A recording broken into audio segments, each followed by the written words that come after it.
상속자들과 상속자가 되고 싶은 분들을 위한 본격 바이블 지식 교양 방송 상속자들 시작합니다.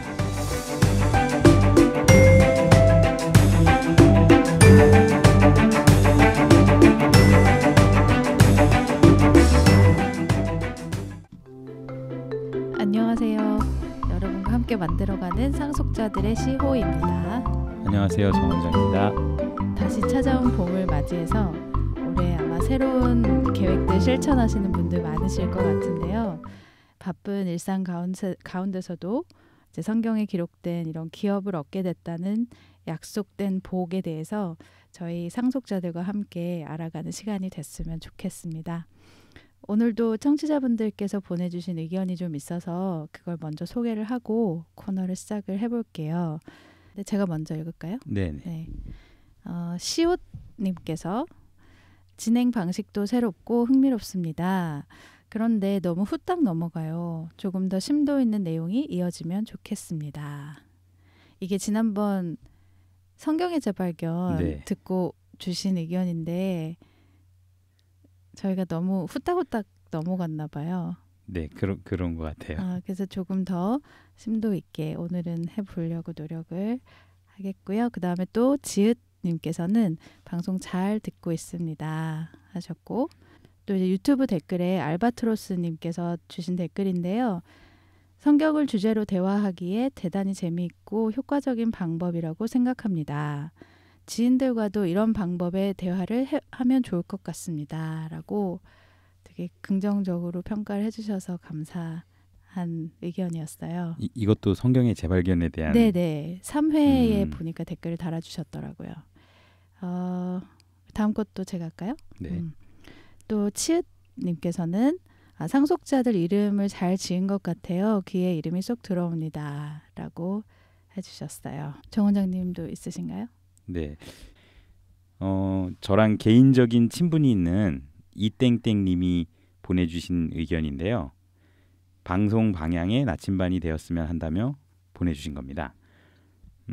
이 방송이 지식자랑 방송이 안 되려면 다음에 이제 3가지를 생각해야 한다.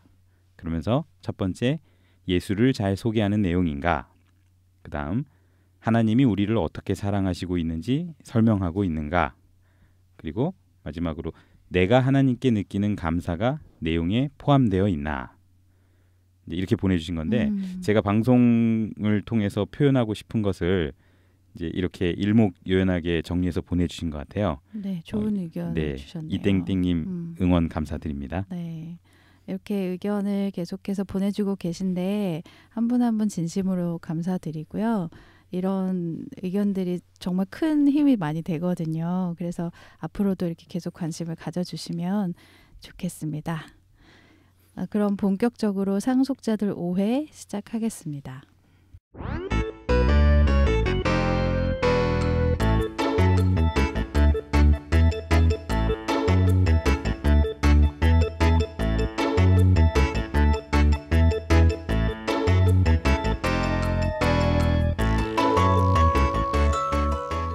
상속자들 5회에서는 구절의 정확한 독해 능력도 한번 키워보고 또 같이 여러 역본들을 읽으면서 이제 기존에 알았던 내용과는 조금 더 다른 의미들을 좀 다시금 발견해 나가는 성경의 재발견을 가지고 와봤습니다. 성경의 재발견 이제 첫 번째 저희 방송이 나가고 나서 이제 의견을 좀 주신 것들을 살펴보니까 재밌고 신선했다라는 의견이 있었고, 또 이제 너무 빨리빨리 지나가기보다는 조금 더 내용에 대한 그 구절에 대한 설명도 있었으면 하셔서 오늘은 최대한 그렇게 한번 해보려고 준비를 해봤고요. 그래서 오늘도 이렇게 하나씩 돌아가면서 구절을 소개를 하겠습니다. 대결은 지난번에 해보니까 대결이 안 되더라고요. 재미도 없더라고요. 그래서 대결은 저희가 포기했어요. 지난번에 저희 왜 소재라는 말이 나왔었는데 네. 그거 제가 집에 가서 그날 찾아봤거든요. 네. 소재가 이제 한문 용어가 맞더라고요. 본디소라는 글자래요. 아니면 한자가 예, 힐소라는 뜻도 있고 그러면 더 뜻이 이상해지는 거예요. 네. 본래 드리는 제사? 뭐 하얀 제사 이건 좀 더 아닐 것 같고 그래서 좀 더 자세히 살펴보니까 소자가 음식은 음식인데 고기나 생선을 뺀 음식을 일컫는 말이라고 하더라고요. 이 한자 소자가 그런 의미가 있다는 거죠. 네네네. 그래서 이제 영어로 meat offering이라고 하면 이제 음식 대신 고기나 생선이 빠진 음식을 드리는 제사. 또 다른 영어 표현으로는 grain offering이라고 해서 또 곡식을 드리는 제사 이런 의미인 거를 한번 플러스 정보로 가지고 와봤습니다. 그럼 본격적으로 한번 소개를 해볼까요? 지난번에 제가 먼저 했으니까 네. 그럼 이번에는 정 원장님이 한번. 제가 이제 준비한 첫 번째 구절은요. 요한복음 6장 63절입니다. 읽겠습니다. 살리는 것은 영이니 육은 무익하니라. 내가 너희에게 이른 말이 영이요 생명이라. 시호 씨 혹시 네. 이 구절 들어보신 적 있나요? 네, 들어봤어요. 어떻게 이게 보면 지금 0하고 6이 이제 대조 관계로 나오잖아요. 네. 제가 이 구절을 솔직히 말하면 이렇게 자세하게 들여다본 적은 별로 없었어요. 네. 그래서 이제 주로 듣거나 아니면 누가 이제 풀이한 내용을 들었었는데 네. 6은 이제 무익한 거고 그래서 6은 죽고 0은 산다. 이런 식의 의미라고 들었던 것 같아요. 저도 이 구절을 오랫동안 이제 영을 살린다 이 의미로 저는 설명을 들었었거든요. 그래서 우리가 구원받으면 영혼이 구원받는 거다. 이제 이렇게 하면서 이 구절을 인용하셨던 것 같은데, 근데 어느 순간 이 구절을 보니까 이게 영을 살린다가 아니라 영이 살린다라고 의미더라고요. 영이 그러네요. 살린다. 살리는 것이 영이 살리는 역할을 영이 한다. 네, 그렇죠. 그 의미인데 영을 살린다로 이제 오랫동안 이해하고 있었던 것 같아요. 저 이거를 지금 다시 보니까요. 네. 살리는 것은 영이니 육은 무익하니라 뒤에 나오는 내용을 같이 연결해서 봤더라면 절대로 오해를 안 했을 그렇죠. 것 같아요. 네. 왜냐하면 뒤에 그 영에 대한 설명이 네. 나오니까. 근데 인용을 할 때 살리는 것은 영이니 육은 무익하니라 여기까지만 딱 거기만 끈 거. 많이 네, 들었죠. 네. 그럼 뒤에 설명을 그러면 적용을 해본다면 앞부분에 적용을 해보면 내가 너희에게 이른 말이 영이고 그 말이 생명이라는 말은 앞으로 다시 돌아가 보면 살리는 것은 내 말이고 그 말이 즉 생명이니까 생명이고 육은 무익한 거다. 네. 그런 말이에요. 네. 생각을 생각을 해보면 이제 성경 여러 몇 군데 구절에 영혼 구원이다라는 이제 표현들이 나오잖아요. 뭐 히브리서나 베드로전서나 네. 이제 그런 표현이 나오다 보니까 영혼이 구원받는다라는 의미를 강조하다 보니까 이 구절도 이제 그렇게 소개하시는 분이 착각을 하시고 그렇게 소개했던 게 아닌가. 근데 이 구절은 그 의미는 아닌 것 같습니다. 어쨌든 영이라는 존재가 어떤 말씀이고 생명을 가진 것인데 그 존재가 이제 살려준다. 네.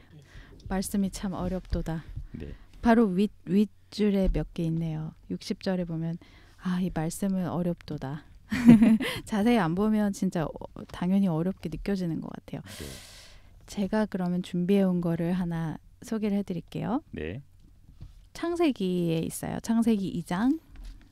지난번에도 창세기 네. 네. 찾아보려고 이제 성경 맨 앞부분부터 하나씩 보다가 그러시군요. 걸리는 것들을 이제 다 한번 골라보는 중인데요. 네. 2장 23절과 24절을 연달아서 보려고 그래요. 네. 자, 제가 한번 읽어볼게요. 아담이 가로되 이는 내 뼈 중에 뼈요 살 중에 살이라. 이것을 남자에게서 취하였은즉 여자라 칭하리라 하니라. 그러니까 아담에게서 이제 갈빗대를 하나 취해서 이제 하와를 만든 얘기를 이제 하고 그다음에 24절에 이러므로 남자가 부모를 떠나 그 아내와 연합하여 둘이 한 몸을 이룰지로다. 이렇게 나왔잖아요. 네. 24절에 나오는 그 부모를 떠난 남자는 누군가요? 이제 여기서 그냥 창세기 9절로만 보면은 네. 아담으로 이해가 그렇게 되겠죠. 보이잖아요. 그렇죠? 네네. 근데 생각해 보니까 아담은 부모님이 없는데 아담이 어떻게 부모를 떠나서 그 아내와 연합을 할 수 있었을까? 전 당연히 아담이라고 생각을 하면서 왔거든요. 네, 왜냐면 저도 아담이라고 생각했는데. 네, 그 23절에서도 아담이 가로되라고 한 다음에 이것을 남자에게서 취하셨은즉이라고 하면 자기한테서 취했다는 말인 것 같은데 그래서 여자라고 이제 이름을 불러줬잖아요. 네, 그러고 나서 24절이 나오니까 당연히 이 남자도 23절의 남자인 줄 알았어요. 네. 근데 아담한테는 부모가 없으니까 이게 어찌된 일인가. 그냥 그런 고민이 좀 들었죠. 누군진 모르겠지만 어떻게 생각하세요? 당시에 이제 아담이 이런 얘기를 했으니까 그냥 창세기 구절에서 아담으로만 이해를 하면 안 될까요? 그래도 되는데 그러기에는 진짜 아담은 부모님이 아, 없으니까 부모가 이게 좀 없으니까요? 이상한 거예요. 네. 그래서 훗날 기록될 어떤 신약 성경을 뒷받침하기 위한 구절로서 예를 들면 그러니까 이건 아담에 대한 내용이지만 사실 창세기를 기록한 사람은 그쵸, 또 네. 모세잖아요. 네. 그래서 아담이 당시에 이 말을 했을 때 이 말까지 한 건지 아니면 모세의 기록인 거기 이제 삽입된 건지 물론 성령의 이제 영감을 받아서 한 건 사실이겠지만 그래서 그런 부분이 좀 궁금해서 가지고 와봤어요. 그러면 이거가 신약에 인용된 예를 네. 한번 보면 신약에서 네네. 뭐라고 설명하는지를 한번 네네. 볼까요? 좋네요. 네. 마태복음을 먼저 볼까요? 에베소서를 먼저 볼까요? 마태복음부터. 네. 순서대로 네. 성경 순서대로 19장 4절 6절에 나와요. 이거는 3절부터 읽는 게 좋을 것 같습니다. 네. 네. 읽어주세요. 바리새인들이 예수께 나와 그를 시험하여 가로되 사람이 아무 연고를 물론하고 그 아내를 내어 버리는 것이 옳으니까 예수께서 대답하여 가라사대 사람을 지으시니가 본래 저희를 남자와 여자로 만드시고 말씀하시기를 이러므로 사람이 그 부모를 떠나서 아내에게 합하여 그 둘이 한 몸이 될지니라 하신 것을 읽지 못하였느냐. 이러한즉 이제 둘이 아니요 한 몸이니 그러므로 하나님이 짝지어 주신 것을 사람이 나누지 못할지니라 하시니. 그 여기 5절에 이제 아까 창세기에 나왔던 구절이 인용이 된 거잖아요. 네. 사람이 그 부모를 떠나서 아내에게 합하여 둘이 한 몸이 된다. 그래서 어떤 남자와 여자가 이제 혼인하는 이야기를 하신 것 같은데 네. 혼인에서 이제 이혼하는 부분에 대해서 이혼하는 게 옳으냐 이제 이렇게 이야기를 하니까 대답하신 것 같아요. 이혼보다는 거의 내치는 수준인데요. 그런가요? 그렇잖아요. 네. 근데 이제 그렇다 하더라도 사실 여기서도 저는 그렇다고 해서 그 부모라는 부분이 말끔하게 해결되는 느낌은 아니에요. 이제 그러면 여기서만 보면 네. 결국엔 그래도 그냥 이 결혼하는 부부들 네. 이 의미로 그냥 이거 구절을 인용을 하신 거잖아요. 그렇죠. 네.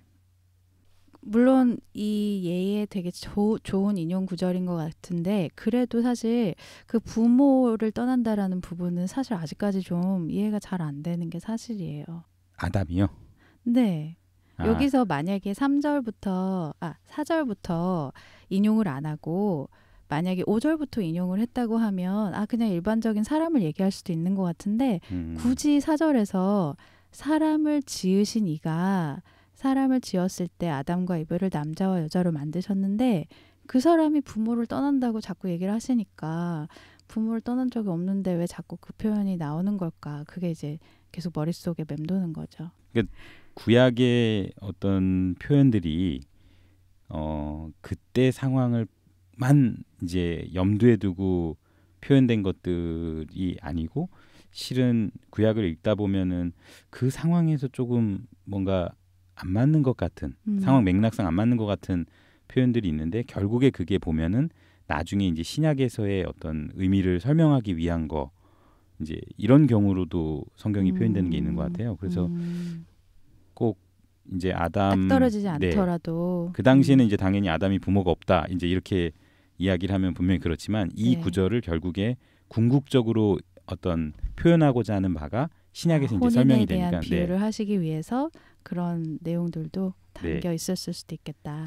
이거의 본질적인 의미가 그러면 이제 나머지 구절에 또 있는 있죠. 것 같아요. 네, 그거를 설명하려고 그때 이제 아담의 경우에는 부모가 없었지만 그런 음. 표현하신 게 아닌가. 그렇게 설명을 들으니까 좀 이해가 가네요. 네. 그러면 찾아볼까요? 하나 더 있던 건 에베소서에 있거든요. 네. 에베소서 5장 거의 끝부분인데요. 31절, 32절. 네. 네. 여기서 이제 보면 이러므로 사람이 부모를 떠나 그 아내와 합하여 그 둘이 한 육체가 될지니 이 비밀이 크도다. 내가 그리스도와 교회에 대하여 말하노라. 이 구절을 보면은 결국 창세기의 그때 그 인용은 그 당시에는 이제 뭔가 맥락이 안 맞을 수도 있겠지만 네네. 궁극적으로는 그리스도와 교회를 설명하는 거다. 이 이야기를 하고 싶어서 구약에서 그때 그렇게 인용을 한 게 아닌가. 네. 그렇게 볼 수도 있네요. 자, 그러면 다음 구절을 한번 또 소개를 해주시겠어요? 네, 저는 이제 주어, 목적어, 주체 이제 이런 거에 대해서 또 이제 그동안 조금 혼동했던 것들 관련된 구절을 독해를 잘 못하시나 봐요. 네. 그런가 봐요. 아니 근데 독해가 은근히 많이 어려워요. 네. 이게 보통 보니까 네. 본인이 가지고 있는 기본적인 생각이 있잖아요. 고정관념 네, 같은 고정관념이 거? 있어서 그거를 토대로 보면 이제 그렇게 해석을 해버리는 그쵸, 거예요. 그쵸. 근데 나중에 보면은 내가 왜 그렇게 해석했지? 이제 이렇게 될 때가 있는 것 같아요. 데살로니가전서 5장 23절입니다. 이거는 아마 또 많이 들어보셨을 것 같아요. 전서 5장 23절. 평강의 하나님이 친히 너희로 온전히 거룩하게 하시고 또 너희 온 영과 혼과 몸이 우리 주 예수 그리스도 강림하실 때에 흠없게 보존되기를 원하노라. 이런 구절인데요. 혹시 시호 씨는 네. 이 구절을 어떻게 이해하고 있나요? 일단 여기서 제가 생각했을 때 가장 키워드는 영과 혼과 몸을 흠없게 보존된다라는 내용이었는데 네. 그래서 이제 우리가 사는 동안에 몸을 잘 관리를 하고 이제 정신적인 거나 몸의 건강이나 이런 것들을 최대한 온전하게 보존하는 것이 중요하다. 그렇게 이해를 했었어요. 네. 그래서 이제 뭐 술도 될 수 있으면 네, 마시지 말고 담배도 피지 네. 말고 그다음에 될 수 있으면 유기농 음식 먹고 네. 이제 이런 의미로 보통, 해로운 어떤 네. 매체들이나 이런 것도 좀 멀리 하려고 하고. 네. 그래서 저는 이제 그동안 이게 어떤 명령인 줄 알았어요. 네. 흠없게 보존해라. 이제 저한테 이제 저는 그렇게 이해를 했었거든요. 네. 근데 보니까 이제 그 의미가 아니더라고요. 24절을 한번 읽어보면 네. 좋을 것 같아요. 그래서 너희를 부르시는 이는 미쁘시니 그가 또한 이루시리라. 아. 네. 그러니까 흠없게 보존을 누가 해야 되느냐? 너희가 너희 몸과 영과 혼을 흠없이 보존해라 이거냐? 아니면 하나님이 예수 그리스도께서 너희 강림하실 때까지 그렇게 해주시는 거다. 그렇게 네. 이루어 주신다. 네. 그 의미냐? 분명히 이제 예수님이 해주신다의 의미인데 24절을 쭉 빼고 그냥 23절만 보고 네. 아 나보고 그렇게 살라라는 거구나. 그렇게 네, 네. 이해하고 쉬운 살았었거든요. 구조로 돼 있어요. 네. 어쨌든 이제 이거는 주체를 누구로 보느냐. 네. 네. 우리가 보존을 해야 되는 건지 아니면 보존이 그분에 의해서 되는 건지 네. 뭐 그렇네요. 구절을 읽다가 주체를 헷갈리는 거. 많죠. 누가 한다는데 그런 경우. 이제 이거를 주어를 네. 바꿔서 이렇게 이해해가지고 굉장히 네. 잘못 이해했던. 독해의 가장 네, 기본인 것 네. 같아요. 주어와 네, 그렇죠. 서술어와 목적어를 정확하게 파악하는 것이 생각보다 쉽다고 생각하지만 사실 의외로 많이 헷갈리는 경우들이 많거든요. 근데 우리 이제 개역 한글이 아무래도 좀 오래된 표현이 네. 많다 보니까 좀 헷갈리긴 되는 것 같아요. 그래서 저는 표현도 이제 오래된 표현이지만 단어도 한자어나 어려운 단어가 많아서 개역 한글만 볼 때와 네. 개역 한글과 또 다른 번역본들 많이 있잖아요. 뭐 흠정역도 있고 사실 진짜 어려운 말들은 저는 현대어 번역도 가끔 참고를 많이 해요. 그러면 내용을 좀 쉽게 이해하는 데는 도움이 많이 되더라고요. 그렇게 좀 여러 가지를 같이 보니까. 혹시 그 성경 읽다 보면 네. 미쁘시다라는 표현 많잖아요. 네, 저 그 말 기쁘다는 걸로 그랬어요? 오랫동안 알았거든요. 저는 이쁘다의 오탄 줄 알았어요. 근데 알고 맥락성이 보니까 이해가 안 가더라고요. 믿음이 있는 사람이라는 네, 뜻이더라고요. 믿음직하다. 네. 제가 준비한 마지막 구절은 요한복음 1장의 제일 첫머리 1절과 2절인데요. 둘이 이제 연결되는 구절 같아요. 태초에 말씀이 계시니라. 이 말씀이 하나님과 함께 계셨으니 이 말씀은 곧 하나님이시니라. 라고 해놓고 이제 2절에 가서 그가 태초에 하나님과 함께 계셨고 이렇게 이어지거든요. 네. 자, 일단 첫 번째 질문은 네. 1절에 나오는 등장인물은 몇 명일까요? 일단 태초에 이제 말씀이 계셨고요. 네, 한 명. 한 근데 분. 이 한 분이라고 말씀을 할게요. 이제 일반적으로 우리가 이제 사람들이 하는 이야기나 이렇게 음. 말로 보느냐? 근데 존칭, 그러니까 계신다라는 존칭을 쓴 것 같아서 저는 음. 인격체라고 생각했거든요. 이제 그렇게 처음에는 말씀 구절만 보면은 이 말씀이 그냥 말이라고 해도 크게 무리는 없을 것 같아요. 네. 근데 이 말씀이 하나님과 함께 계셨으니 이 말씀이 곧 하나님이시니라 이런 거 보니까 말씀을 마치 어떤 존재로 설명을 오케이. 그럼 제가 했고요. 질문을 네. 등장인물이라고 안 하고 네. 어떤 존재라고 바꿀게요. 네. 어, 그러면 존재가 둘입니다. 말씀 네. 하나 그다음에 하나님. 네. 근데 말씀도 하나님이네요. 네. 그러니까 보면은 말씀이 일단 계세요. 그걸 1이라고 할게요. 네. 그럼 말씀이 하나님과 함께 계세요. 그럼 함께 계신 이 하나님을 2라고 할게요. 네. 그런데 이 말씀이 곧 하나님이시래요. 네. 그러면 이 마지막에 나오는 요 하나님은 아까 이 하나님 말고 1 말씀의 또 다른 이름이라고 저는 이해가 됐거든요. 네. 그래서 이제 존재가 이제 둘인 거는 맞아요. 맞는데 근데 이 구절을요. 또 그렇게도 보지만 이렇게도 이야기할 수 있을 것 같아요. 네. 처음에 말씀이 계시고 말씀이 하나님과 함께 계셔서 이 말씀이 곧 하나님이시다가 둘이 하나님과 하나가 됐다. 하나님 함께 계심으로 인해서 하나님과 이 말씀을 동급으로 봐준다. 오케이. 그러면 네. 이제 2절로 넘어가면 어떤 문제가 생기냐면 동급이 됐다고 하면 그가 하나님과 함께 계셨대요. 네. 그럼 여기에 그를 그렇죠. 네, 어떻게 규정을 해야 될지가 이제 헷갈리기 시작을 하는 거예요. 그러다 보니까 여기에 나오는 2절의 그는 앞에 나온 이제 옵션은 두 가지겠죠. 하나님이거나 네. 아니면 말씀이거나. 네, 이렇게 보면 네. 그가 태초에 하나님과 함께 계셨고 있기 때문에 이 그는 말씀을 이야기를 하는 거고. 근데 그 말씀이 곧 하나님이라고 네, 하니까 그러니까 결국엔 하나님이 두 분인 거죠. 그렇게 보이더라고요. 네네.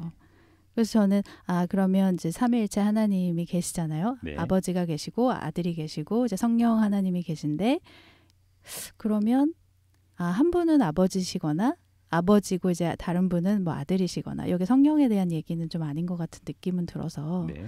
그래서 그렇게 말씀이라는 분이 하나님이라는 어떤 존재와 계셨는데 그 말씀이라는 분도 곧 하나님이라는 이름을 가진 분이시구나. 그렇게 좀 이해를 했죠. 이제 흔히 이 구절을 설명하는 다른 분들, 여러 목사님들이나 이런 설교들을 네. 들어보면요, 이 말씀을 보통 이제 구약 말씀으로 이야기를 많이 하시는 것 같아요. 근데 태초에라고 했으면 태초에 구약 말씀이 그렇죠. 있지는 않았을 거 아니에요. 네, 그렇죠. 그래서 이제 그렇게 볼 수 없을 것 같아요. 네. 또 이제 이거는 같은 저자인 이제 요한일서에 설명한 것도 있으니까 그걸 좀 같이 보면은 더 분명하게 좀 이해가 되지 않을까요? 뒤에 있죠, 요한일서. 네. 요한일서 1장 2절 2절 읽어보면 태초부터 있는 생명의 말씀에 관하여는 우리가 들은 바요, 눈으로 본 바요, 주목하고 우리 손으로 만진 바라. 이 생명이 나타내신 바 된지라. 이 생명을 우리가 보았고 증거하여 너희에게 전하노니 이는 아버지와 함께 계시다가 우리에게 나타내신 바 된 자니라. 훨씬 명확하게 들리네요. 그러니까 아버지 하나님과 계셨고 그 계셨던 말씀은 그러면 이 요한일서는 어쨌든 아들이신 하나님에 대한 설명을 하시는 거니까 아들 하나님과 아버지 하나님이 같이 계신 장면으로 제가 이해를 맞게 한 거네요. 아, 근데 네. 일반적으로는 이제 시오 씨처럼 이해를 안 하고요. 대부분 이제 찾아보거나 해보니까 이거는 구약 말씀으로 설명하는 분들이 많더라고요. 이해하고 그렇게 설교하시는 분들이요. 근데 아무리 봐도 이거는 이제 그거는 아마 다시 요한복음을 가보면 14절에 이제 말씀이 육신이 되어 오셨다고 하니까 네. 어떤 구약에 쓰여진 언약대로 계시대로 이제 예수님께서 오셨다라는 말에 대한 설명을 하신 네, 걸 14절을만 보면은 뭐 그렇게도 해석이 되지만요. 이게 방금 요한일서도 읽어봤지만 이 태초부터 있는 생명의 말씀이 네네네. 육신이 되어 아버지와 함께 계시다가 이제 온 거다라고 했기 때문에 이 14절의 말씀을 구약 말씀으로 보기보다는 태초부터 있는 말씀이니까 어떤 예수님으로 이 땅에 오기 전에 네. 아버지와 함께 계셨던 분. 네. 그러면서 또 3절이랑 보면은 만물을 지으신 분이기도 하거든요. 네, 그러니까 그러네요. 아무래도 그 분이 오신 네, 걸로 예수님으로 오시기 전에 계셨던 하나님. 네, 하나님. 네. 네. 영어로 봐도 보니까 말씀이라는 단어가 단순히 그냥 뭐 워드이기는 한데 이제 소문자가 아니라 대문자로 이렇게 하나님을 표기하는 글자들은 크게 다 대문자로 쓰잖아요. 네. 그래서 1절에서도 말씀이 대문자로 표기가 되어 있고 보니까 2절은 없고 14절도 보니까 대문자로 표기가 되어 있으면 같은 존재로 보면 되겠네요. 근데 이게 아무래도 이거는 네. 좀 생각을 더 이제 해봐야 될 게 네. 이제 우리한테 흔히 말씀하면 어떤 사람의 존재나 이런 게 아니라 네. 어떤 글이나 아니면 그렇죠. 소리 네. 이제 이렇게로만 인식이 되잖아요. 근데 그걸 어떤 존재로 존재처럼 인식이 하기 어렵죠. 거의 불가능할 것 같은데 그러니까 그러다 보니까 지금의 우리의 관점에서 성경을 보다 보니까 우리가 교육받고 우리가 평소에 봐왔던 관점으로 성경을 보니까 이제 그렇게 해석을 하게 됐던 것 같은데 정말 그냥 성경에 쓰여진 말씀 그대로로 이제 이렇게 보면 우리한테는 좀 어색하지만 네네네. 오히려 그 어색한 표현이 더 성경에서는 본질일 수도 있겠다라는 말씀을 하시는 거죠. 네. 시간이 많이 지났어요. 그래서 오늘은 여기서 마무리를 해야 될 것 같은데요. 저 더 준비한 구절 많은데. 그래요? 다음 시간에 그러면 그거를 소개를 해주시고 저희가 이메일로 참여를 이제 권유를 드렸었잖아요. 지난 방송 때. 네. 그래서 이제 보내주신 분들이 계세요. 그래서 저희가 그거를 좀 자세하게 검토를 하는 중이어서 다음 방송이나 아니면 그 다음 방송쯤에는 이제 한번 소개를 해드릴 수 있도록 저희가 준비를 하겠습니다. 이런 평소에 보시다가 좀 궁금한 구절 같은 거나 새롭게 재발견하신 구절들이 있으시다면 이메일 주소도 좋고요. 연락을 주셔도 좋겠습니다. 다음에도 더 유익한 내용으로 성경의 재발견 찾아오겠습니다. 상속자들 5회 여기서 마무리하겠습니다. 청취해주신 여러분 감사합니다.